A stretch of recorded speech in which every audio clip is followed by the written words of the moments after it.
ಈಗ ಭೂ ಪರಿಹಾರ ಘೋಷಣೆ ಆಗಿದೆ ಸರ್. ಅದೇ ಅಪರ್ ಕೃಷ್ಣ ಪ್ರಾಜೆಕ್ಟು ಹಂತ 3 UKP ಸ್ಟೇಜ್ 3 ಏನಿದೆ ಇದು ಸುಮಾರು 5 ಲಕ್ಷ ಹೆಕ್ಟೇರ್, ಸುಮಾರು 13-14 ಲಕ್ಷ ಎಕರೆ ನೀರಾವರಿ ಆಗುವಂಥದ್ದು ಭಾಳ ಬಹುದಿನದ ಕನಸು. 2010ರಲ್ಲಿ ಕೃಷ್ಣ ನ್ಯಾಯಾಧಿಕರಣ 2 ತೀರ್ಪನ್ನು ಕೊಟ್ಟು 13ರಲ್ಲಿ ಸ್ಪಷ್ಟೀಕರಣ ಆಗಿ ಅಂತಿಮಗೊಳ್ತು. 13ರಿಂದ ಈಗ 12 ವರ್ಷ. ಇವತ್ತು ನಾವು ಅಲ್ಲಿ ಆಲಮಟ್ಟಿ ಅಣೆಕಟ್ಟನ್ನು 519.6ರಿಂದ 524.256ಕ್ಕೆ ಏರಿಸಬೇಕು. ಆ ಏರಿಸುವ ಮೂಲಕ ಸುಮಾರು 130 TMCಯನ್ನು ನಾವು ಬಳಕೆ ಮಾಡ್ಕೋಬೇಕು. ಅಂದರೆ 100 TMC ಶೇಖರಣೆಯನ್ನು ಮಾಡಿ ಸರ್ಕ್ಯುಲೇಷನಲ್ಲಿ 130 TMCಯನ್ನು ಬಳಕೆ ಮಾಡ್ಕೋಬೋದು.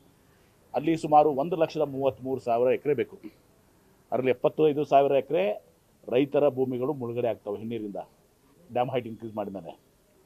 ಮತ್ತು 20 ಹೊಳೆಗಳ ಸ್ಥಳಾಂತರ ಆಗ್ತದೆ. ಮತ್ತು ಈ 9 ಉಪಯೋಜನೆಗಳಿದ್ದಾವೆ. ಆ 9 ಉಪಯೋಜನೆಗಳಿಗೆ ಸುಮಾರು 51,000 ಎಕರೆ ಇವತ್ತು ಸಹ ಕಾಲುವೆಗಳಿಗೆ ಮತ್ತು ಉಪಕಾರಗಳಿಗೆ ಮತ್ತು ಇನ್ನಿತರ ಕಾಮಗಾರಿಗಳಿಗೆ ಬೇಕಾಗ್ತದೆ. ಅದಕ್ಕೆ ನಿನ್ನೆ ಭಾಳ ಒಂದು ಒತ್ತಾಯ ಇತ್ತು. ಬೆಳಗಾವಿ ಅಧಿವೇಶನದಲ್ಲಿ ಕೂಡ ನಾವು ಎಲ್ಲ ಜನಪ್ರತಿನಿಧಿಗಳು, ಸಚಿವರು, ಆ ಭಾಗದ ಪಕ್ಷಾತೀತವಾಗಿ ಎಲ್ಲ ಶಾಸಕರುಗಳು ಕೂಡ ಕರೆದಿದ್ದೀವಿ. ಇವತ್ತೊಂದು ದಿವಸ ಎಲ್ಲರೂ ಅಟೆಂಡ್ ಆಗಿ ಇವತ್ತು ಅಲ್ಲಿ ರೈತರ ಬೇಡಿಕೆ ಇವತ್ತೊಂದು ದಿವಸ ಅವ್ರಿಗೆ ಸೂಕ್ತವಾದ ಬೆಲೆ ಕೊಡಬೇಕು ಅಂಥೇಳಿ, ಅದಕ್ಕೆ ಮತ್ತು ಒಂದೇ ಹಂತದಲ್ಲಿ ಆಗಬೇಕು ಅಂತೇಳಿ. ಅಂದರೆ ಸುಮಾರು 75,000 ಎಕರೆ, ವಿಶೇಷವಾಗಿ ಪ್ರಥಮ ಆದ್ಯತೆಯಲ್ಲಿ 75,000 ಎಕರೆಗೆ ನೀರಾವರಿ ಇದ್ದ ಭೂಮಿಗೆ 40 ಲಕ್ಷ ಮತ್ತು ಒಣ ಭೂಮಿ ಅಂತದ್ದು ಡ್ರೈ ಲ್ಯಾಂಡಿಗೆ 30 ಲಕ್ಷ ಮತ್ತು ಕೆನಾಲ್ ಲ್ಯಾಂಡಿಗೂ ಕೂಡ ಅಲ್ಲಿಯ ಬೆನಿಫಿಷರೀಸ್ ಇರ್ತಾರೆ, ಅವರು ತಾವು ನಿರಾಶ್ರಿತರಾಗ್ತಾರೆ. ಕೆನಾಲ್ ಲ್ಯಾಂಡಿಗೆ ಒಂದು ಸ್ವಲ್ಪ ಕಡಿಮೆ ಕೊಟ್ಟರು ಅಡ್ಡಿಲ್ಲ ಅಂಥೇಳಿ ಕೆನಾಲ್ ಲ್ಯಾಂಡಿಗೆ ನಾವು, ಡ್ರೈ ಲ್ಯಾಂಡ್ ಇದ್ದರೆ 25 ಲಕ್ಷ, ಕೆನಾಲ್ ಲ್ಯಾಂಡಲ್ಲಿ ಏನಾದರೂ ನೀರಾವರಿ ಇದ್ದರೆ ಅದಕ್ಕೆ 30 ಲಕ್ಷ ಈ ಪರಿಹಾರ ಕೊಡುವಂಥದ್ದು ಉತ್ತಮ ನಿರ್ಣಯ ಆಗಿದೆ. 3 ವರ್ಷಗಳಲ್ಲಿ ಇವತ್ತೊಂದು ದಿವಸ ಈ ಎಲ್ಲ ಪೇಮೆಂಟನ್ನು ನಾವು ಮಾಡ್ತಾ ಇದ್ದೀವಿ. ಅದಕ್ಕೆ ಇದು ಒಂದು ಐತಿಹಾಸಿಕ ನಿರ್ಧಾರ. ಇದು ಬಹುಶಃ ಇದರಿಂದ ಸುಮಾರು 75,000 ಕೋಟಿ ರೂಪಾಯಿ ನಮಗೆ ಮುಂದಿನ 3-4 ವರ್ಷಗಳಲ್ಲಿ ನಮಗೆ ಹಣವನ್ನು ಕೊಡಬೇಕಾಗ್ತದೆ, ಕಾಮಗಾರಿ ಮತ್ತು ಎಲ್ಲವನ್ನೂ ಕೂಡ. ಹೀಗಾಗಿ ಭಾಳ ದಿನದ ಆ ಭಾಗದ ಕೆಲಸ. ಇವತ್ತು ಕೃಷ್ಣ ಕಣಿವೆ, ಇವತ್ತು ನಾವು ಸುಮಾರು ನಮ್ಮ 62% of the state comes under Krishna basin. So ಹೀಗಾಗಿ ಪ್ರತಿ ವರ್ಷ ಸುಮಾರು 200 TMC, 300 TMC, 400 TMC, 500 TMC ಸಂದರ್ಭ ಬಂದಾಗ 1,000 TMC ಇವತ್ತೊಂದು ದಿವಸ ನೀರು ಇವತ್ತೊಂದು ದಿವಸ ನಾವು ಹೈಟ್ ಇನ್ಕ್ರೀಸ್ ಮಾಡದೇ ಇರೋದ್ರಿಂದ ಹರಿದು ಇವತ್ತೊಂದು ದಿವಸ ಆಂಧ್ರಕ್ಕೆ ಮತ್ತು ಸಮುದ್ರಕ್ಕೆ ಹೋಗ್ತಾ ಇದೆ. ಅದನ್ನು ನಾವು ಉಪಯೋಗ ಮಾಡ್ಕೊಳ್ಳೋವಂಥದ್ದು ಅದು ಶೀಘ್ರದಲ್ಲಿ ಆಗಬೇಕು. ಮತ್ತು ಇನ್ನೂ ನೋಟಿಫಿಕೇಷನ್ ಆಗಿಲ್ಲ, ಕೇಂದ್ರ ಸರ್ಕಾರ ನೋಟಿಫಿಕೇಷನ್ ಮಾಡಬೇಕು. ಯಾಕಂದರೆ ಅಂತಿಮ ಆಗಿದೆ, ನೋಟಿಫಿಕೇಷನ್ ಆಗಬೇಕು.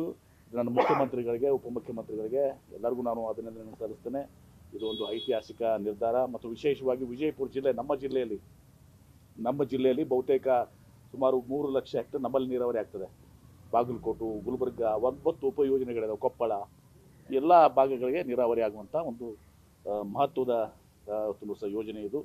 ಈ ಯೋಜನೆಯಿಂದ ಬಹುತೇಕ ಇವತ್ತು ರೈತರಿಗೆ, ಜನರಿಗೆ ಒಳ್ಳೆಯದಾಗುವಂಥದ್ದು ಐತಿಹಾಸಿಕ ನಿರ್ಧಾರವನ್ನು ಕೈಗೊಂಡಂಥ ಮುಖ್ಯಮಂತ್ರಿಗಳಿಗೆ, ಉಪಮುಖ್ಯಮಂತ್ರಿಗಳಿಗೆ ಎಲ್ಲರಿಗೂ ಅಭಿನಂದನೆ ಸಲ್ಲಿಸ್ತೇನೆ. ಪರಿಹಾರಕ್ಕಾಗಿ ಒಟ್ಟು ಎಷ್ಟಾಗ್ಬೋದು? ಪರಿಹಾರಕ್ಕಾಗಿ ಸುಮಾರು ನೋಡಿ, ಅಲ್ಲಿ ಮೇಜರ್ ಇರುವುದೇ ಪರಿಹಾರಕ್ಕೆ. ಅಲ್ಲಿ 75,000 ಎಕರೆ ಇವತ್ತು ಪರಿಹಾರ 23-24-25,000 ಬರ್ತದೆ. ಆಮೇಲೆ ಕೆನಾಲ್ ಇದಕ್ಕೆ ಅಲ್ಲೊಂದು ನಾವು 10-15,000 ಕೋಟಿ ಬರ್ತದೆ. ಕಾಮಗಾರಿಗಳಿಗೆ ಸುಮಾರು ಇನ್ನೂ ಬಾಕಿ ಇರುವಂಥದ್ದು 12,000-13,000 ಆಗ್ತದೆ. ಆಮೇಲೆ ಈ R&Rನಲ್ಲಿ ಭಾಳಷ್ಟು ಗೊಂದಲ ಇದೆ. ಅಲ್ಲಿ ಸಿಕ್ಕಾಪಟ್ಟೆ ಅಂದರೆ ಪುನರ್ವಸತಿ ಕೇಂದ್ರ ಏನು 20 ಹಳ್ಳಿಗಳು ಸ್ಥಳಾಂತರ ಆಗ್ತಾವಲ್ಲ, ಅಲ್ಲಿ ಭಾಳಷ್ಟು ಏನು ಅವ್ಯವಹಾರಗಳು, ಅಂದರೆ ಏನು ಸಿಕ್ಕಂಗೆ ಪರಿಹಾರ ಆಗ್ತದೆ. ಅಲ್ಲಿ ಪೊಟೆನ್ಷಿಯಲ್ ಆಫ್ ಎನಿ ಅಂತೇಳಿ ಇವತ್ತೊಂದು ಕೋರ್ಟ್ಲಿಂದ ಆದೇಶಗಳು ಆಗ್ತಾ ಇದ್ದಾವೆ. ಅದಕ್ಕೂ ಒಂದು ಪರ್ಯಾಯ ಮಾರ್ಗವನ್ನು ಹುಡುಕಾಡಿದ್ವಿ. ಇದನ್ನು ಯಾವ ರೀತಿ ತಡೆಗಟ್ಕೋಬೇಕು, ಪರ್ಯಾಯ ಮಾರ್ಗಗಳನ್ನ ಹುಡುಕಿದ್ದೀವಿ. ಅದನ್ನು ಕೂಡ ಸೆಟ್ಲ್ ಮಾಡ್ತೀವಿ. ಅಲ್ಲಿ ಒಂದು 12,000 ಕೋಟಿ ಬೇಕಾಗ್ತದೆ. ಒಟ್ಟು 75,000 ಕೋಟಿ ಬೇಕಾಗ್ತದೆ. ಇದನ್ನು ಮಾಡುವಂಥದ್ದು ನಮ್ಮ ಕರ್ತವ್ಯವಾಗಿದೆ. ಆ ಕೆಲಸವನ್ನು ಮಾಡ್ತೀವಿ. Thank you.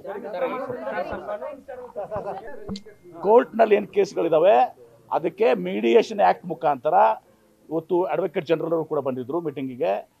ಆ ಮೀಡಿಯೇಷನ್ ಆ್ಯಕ್ಟ್ ಮೂಲಕ ಕೋರ್ಟ್ನು ಕೂಡ ಹೊರಗೆ ತೋರಿಸಿದೆ.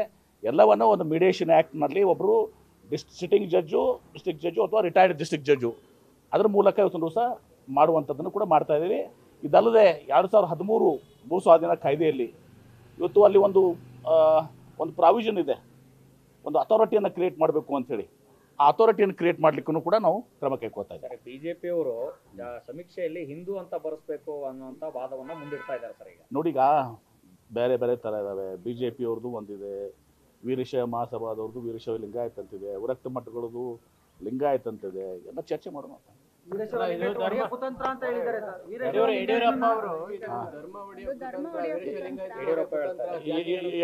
ಯಡಿಯೂರಪ್ಪರ ಮಗಳೇ ಅದಾಳಲ್ಲ ಅಲ್ಲಿ ವೀರಶೈವ ಮಹಾಸಭಾದಾಗ ಅಧ್ಯಕ್ಷ, ಮಹಿಳಾ ಅಧ್ಯಕ್ಷದು. ಮತ್ತು ಯಡಿಯೂರಪ್ಪನವರು ಅಲ್ಲಿ ವೀರಶೈವ ಮಹಾಸಭಾ ದಾವಣಗೆರೆ ಸಮಾವೇಶ ಆಯ್ತಾ ಇಲ್ಲ, ಆ ಸಮಾವೇಶದಲ್ಲಿ ಯಡಿಯೂರಪ್ಪನವರು ಆ ರೆಸಲ್ಯೂಷನ್ ಮಾಡುವಾಗ ಯಡಿಯೂರಪ್ಪನವರು ಇದ್ದರು, ಅವ್ರ ಪುತ್ರ ವಿಜೇಂದ್ರ ಅವರು ಇದ್ದರು. ಯಾವುದು ಸತ್ಯ? ಇಲ್ಲಿ ಬಿ ಜೆ ಪಿಗೆ ಪ್ಲೀಸ್ ಮಾಡುವಂಥದ್ದು, ಇಲ್ಲಿ ಹಿಂದೂ ಅನ್ನೋದು, ಅಲ್ಲಿ ಹೋಗಿ ನೀವು ಅಧಿವೇಶನದಲ್ಲಿ ರೆಸಲ್ಯೂಷನ್ ಆಗಿದ್ದಾಗ ಸುಮ್ಮನೆ ಕುಂಡ್ರೋದು. ನಿಮ್ಮ ಮಗಳು ಹಂಗೆ ಇದ್ದಾರೆ, ಮತ್ತು ಯಾರ್ಯಾರು ಹಾಗೆ ಇವರು ಇದು ಇದ್ದರೆ ನನ್ನ ಮುಂದೆ ಹೇಳಕ್ಕೆ ಬರೋದಿಲ್ಲ. ಆದರೆ ಅರ್ಥ ಮಾಡ್ಕೊಳ್ಳಿ, ಇವರು ಡಬಲ್ ರೋಡ್ ಆಡ್ತಾ ಇದ್ದಾರೆ ಈಗ.